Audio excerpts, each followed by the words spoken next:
And we are being joined in the studio right now by Ambassador Clem Aguiyi. I must tell you, I woke Ambassador up at 2 o'clock in the morning and said, Ambassador, you must be part of this discussion, because he is very passionate about this UTME issue, as well as this migration of Nigerians in and out of the country. No wonder you're called Ambassador. I know you're very passionate about diplomatic issues. You're very welcome. Good morning. Good morning, and thank you for having me in your studio. Thank you for accepting my offer at such short notice. You are what I would call a dependable ally.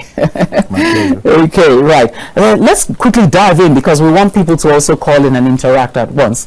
This UTME issue, what's your take? We have 21,000 people cut out of it, 99% scored below, and that's in the rescheduled edition of the exam. Let's have your take. Yeah, thank you for that very important question.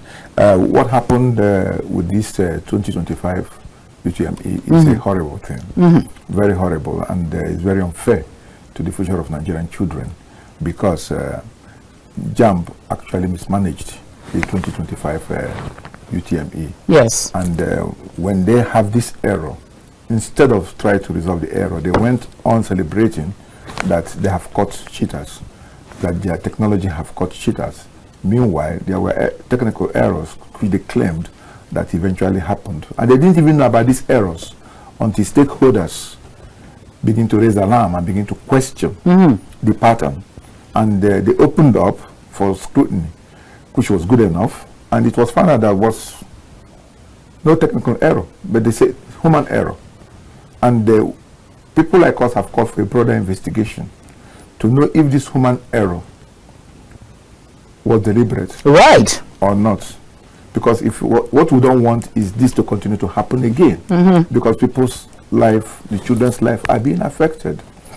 And what is even more intriguing was that JAMB withheld the results of over 40,000 of the candidates that took the exams, denying them their right to be informed and to know what they scored.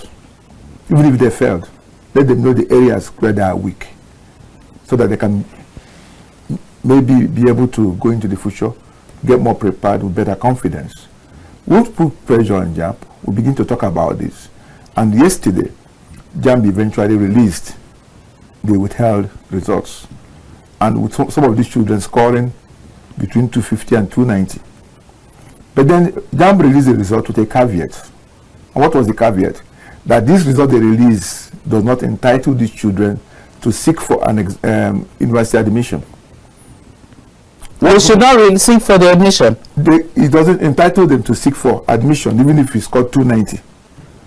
And the JAMB claimed that these children signed undertaking before taking the exam, that they will not use the results they acquired from the UTME to seek for admission. And also, they are now excluded from taking JAMB in the next 2 years because they didn't score up to 320. Wonderful. And I asked myself, what kind of policy, what kind of draconian anachronistic policy is that? What right has JAMB to say that a child, because you didn't score 320 in this exam, that you will not seek admission to the university, and that you are not even precluded from seeking writing another JAMB exam in the next 2 years? And I think that is totally wrong. That is a horrible thing. It's unheard of anywhere in the world that such a policy will be in place by our own government that ought to protect these children, ought to incentivize them. The only crime they committed that they dared to dream to acquire education. And the issue comes into the contention, the issue that comes into question now is, does a contract entered into by a minor, is it valid in law? In our jurisdiction, it is not valid.